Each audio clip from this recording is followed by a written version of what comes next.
गौशाला में गायों की मौत के इस पूरे मामले में गृह मंत्री नरोत्तम मिश्रा ने बयान दिया है। उनका कहना है कि 9 गायों का पोस्टमार्टम करवा दिया गया है। बुढ़ापे की वजह से 6 गायों की मौत हुई, वहीं बीमारी की वजह से 3 गायों की मौत हुई है। गौशाला संचालकों के अवैध निर्माण जो हैं वो तोड़े जाएंगे। इसके अलावा मामले में मजिस्ट्रियल जांच के आदेश दे दिए गए हैं। तो गौशाला संचालकों के अवैध निर्माण तोड़े जाएंगे, मामले में मजिस्ट्रियल जांच के आदेश भी दिए गए हैं। गौशाला में गायों के मौत के इस पूरे मामले में गृह मंत्री नरोत्तम मिश्रा का ये बयान।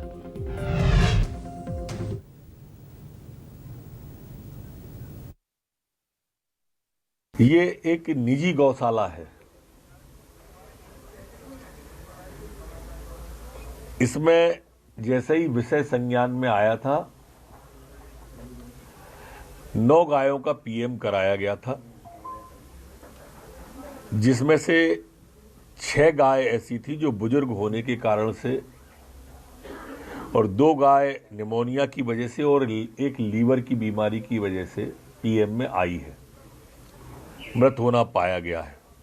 निजी गौशाला को सरकार ने अपने हाथ में ले लिया है, उसका पूरा का पूरा संचालन।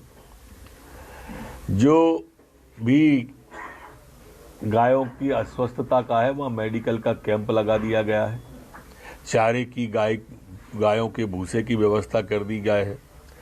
जो अच्छी गौशालाएं हैं, वहाँ की गायों को उन गौशालाओं में शिफ्ट भी करा रहे हैं।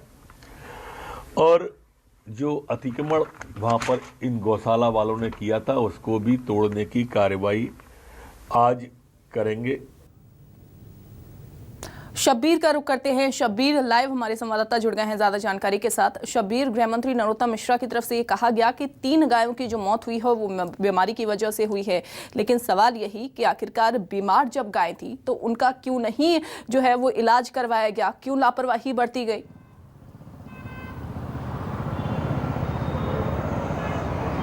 बिल्कुल अंजलि, यही सब सवाल खड़े हो रहे हैं और यही सवाल विपक्ष भी खड़ा कर रहा है कि आखिर जो बात कही जा रही है सरकार की तरफ से सैकड़ों गायों की मौत के बाद कि उनकी बुजुर्ग थी कुछ गायें, इसके साथ साथ निमोनिया थे या कुछ दूसरी बीमारियों से ग्रसित थी, जिसकी पीएम रिपोर्ट भी आई है कि इसके कारण गायों की मौत हुई है। लेकिन नरोत्तम मिश्रा ने सिर्फ 8-10 गायों का जिक्र करा है जिसकी पीएम रिपोर्ट उन्होंने करवाई, लेकिन वहां की तस्वीरें, जो भयावह तस्वीरें, दर्दनाक तस्वीरें, जहां देखो वहां सिर्फ मृत गायें देखने को मिली थी। वहां के सैकड़ों गायों की मौत हुई थी और उन्होंने सिर्फ 9 गायों की ही पीएम रिपोर्ट का जिक्र किया गया। बाकी गायें कैसे मरी, इसका कोई भी जिक्र नहीं है। और इसी को लेकर विपक्ष सवाल उठा रहा है कि गायों को जानबूझकर मारा गया है, क्योंकि वहां पर गायों की हड्डी का और चमड़े का व्यापार कर रही थी बीजेपी नेत्री। क्योंकि सीधे तौर पर ये आरोप लग रहे हैं, क्योंकि जो बेरसिया में गौशाला थी जहां पर सैकड़ों गायों की मौत हुई है, वो गौशाला बीजेपी नेता संचालित कर रहे थे। और बिल्कुल यही सवाल दिग्विजय सिंह ने भी उठाया कि एफआईआर जो है वो कांग्रेस नेताओं पर दर्ज कर ली जाती है, लेकिन बीजेपी के नेताओं पर एफआईआर दर्ज नहीं की जाती है अगर किसी मामले में उनकी संलिप्तता दिखाई देती है तो।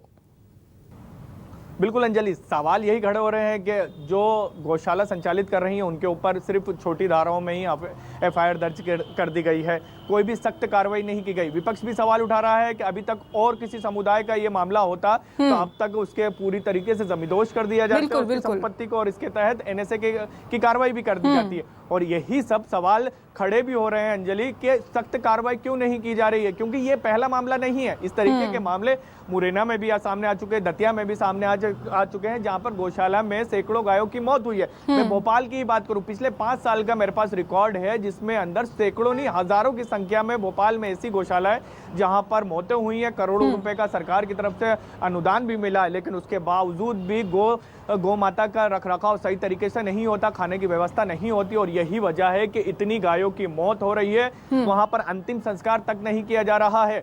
पीछे की तरफ जहां पर गौशाला है वहां पर पीछे ही खेतों में उनको फेंक दिया जाता है, मरने के बाद उनका अंतिम संस्कार भी नहीं किया जाता।